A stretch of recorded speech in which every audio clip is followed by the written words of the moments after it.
I am here with my colleague, Arianna Johnson, and we are talking, Arianna, about Omicron subvariant XBB.1.5. How many of these variants have we had at this point?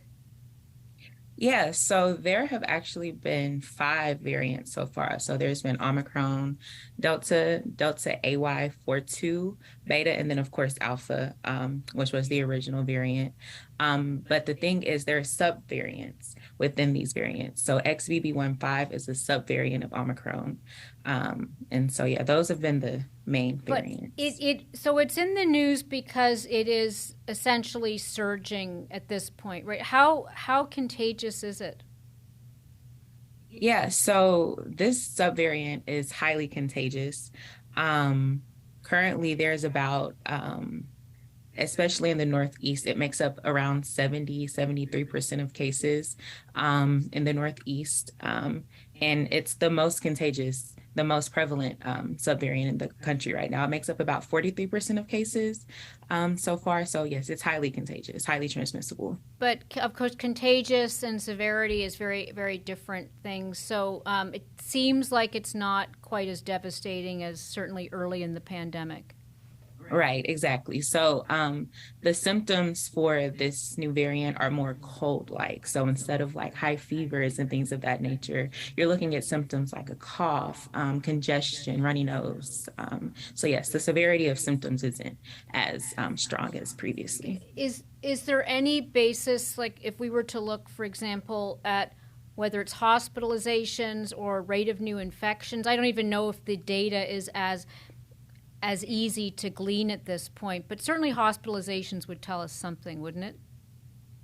Yeah, for sure. And so when we're comparing the number of hospitalizations now to the peak, like around this time last year, January 2022, there were around 150,000 weekly hospitalizations then, whereas now it's about 5,700, excuse Oh, me, 5,700. hospitalizations. So it raises an interesting question since a lot of people are wondering how to prepare for it. First of all, is the vaccine the right way to go? Does this particular vaccine that's out protect against this subvariant? Yes, absolutely. So, this vaccine, the booster, is a bivalent booster to protect against Omicron and its subvariants, which again, XBB.1.5 is.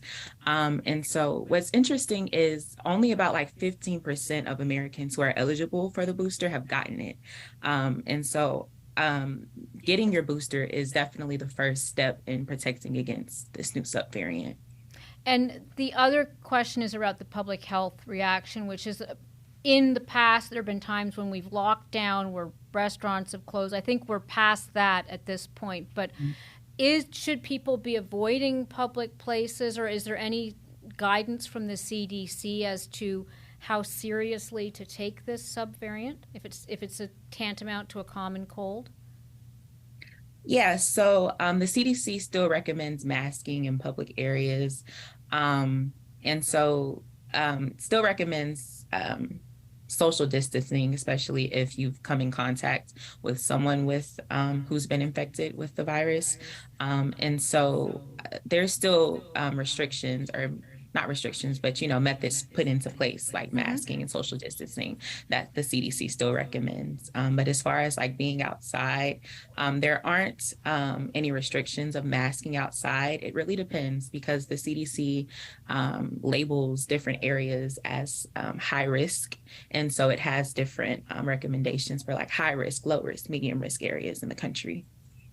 So, what else do you think people need to know, whether it's in terms of the numbers that we're seeing or the degree of concern that people have? We're now into the third year of this pandemic, and what is this now becoming normalized? We should expect more variants and subvariants going forward, and it's just now part of the population, or is this the natural course of something that's going to die out and we'll move on?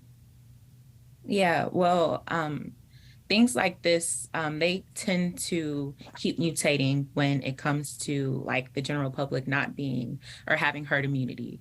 And so this virus is going to keep mutating, and whether or not it's going to keep getting contagious or transmissible, we don't really have answers to that yet. But yeah, like the Biden administration just, I believe 2 days ago, extended the COVID emergency warning until another 90 days, so until April. And so, yeah, I just think the biggest thing is to get that booster and protect against the variant and protect against the virus. So, yeah, that's the main thing. That's good takeaway. Thanks, Arianna.